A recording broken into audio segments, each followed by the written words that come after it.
Hey, Joshua 6 Up Tabletop here, doing a review, kind of talk through of the British Heavy Dragoons.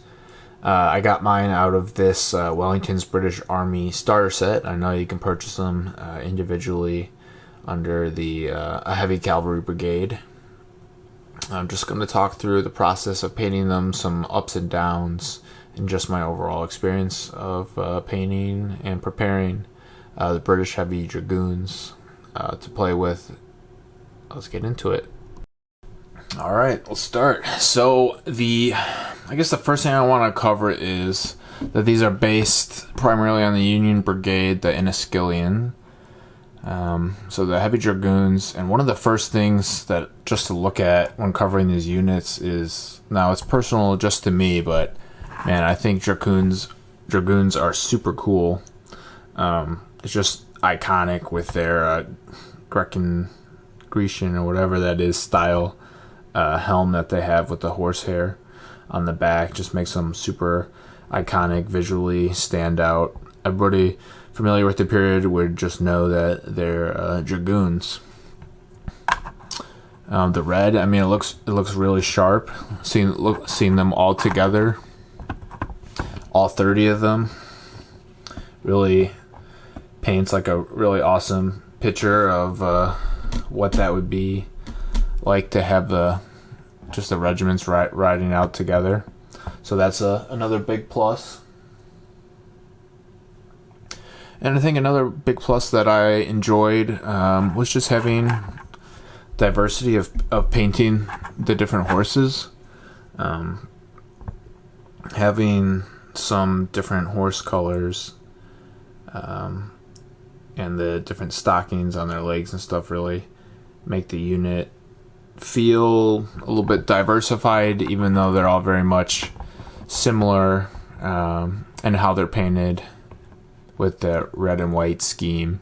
I guess one of the things I wanted to discuss is like the size of the bases that come. So with like how the horses overlap on the actual base, if you put them in the holes that they're supposed to be mounted in, they don't sit very well on here, as the tails and the heads of the horses kind of bump into each other. So like the only real way to interlay them is something close like this, and they don't interlock very well. So I would say that is certainly a downside experience, but I mean, it's not the end of the world. They still look really great. You might not be able to tell on here. You can see a little bit in the middle one. Each one of them has a mold line like running right down the face of each of the human riders.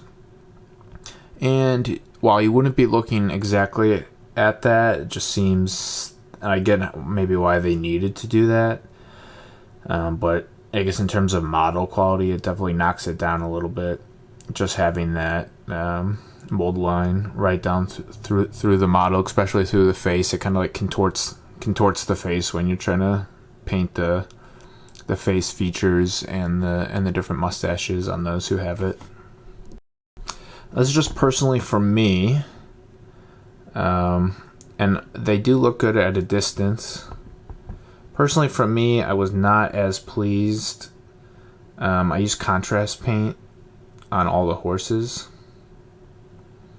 and some of the effects personally to me did not turn out the best. Some of them look a little washed, even though I did use specific techniques to try to prevent like the coffee staining on the contrast. They did turn out pretty good. I'm not super upset with them, but I just would have, I think the trade-off in time is worth using the contrast on the horses, because it certainly would take a lot more time to not paint them with contrast paints or those equivalents with like army speed paints.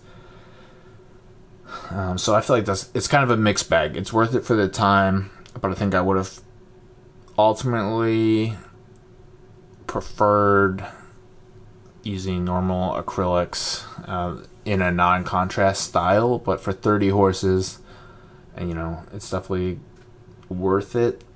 I just think my preference for individual horses would to be painting non-contrast. But that's basically my review of the Dragoons. And yeah, I hope you guys enjoyed that. They look pretty sweet. Excited to get them out there on the table someday to fight against the French and all that good stuff. Joshua 6 Up Tabletop. Thanks for watching another Epic Battles video, and we'll see you on the next one. Bye.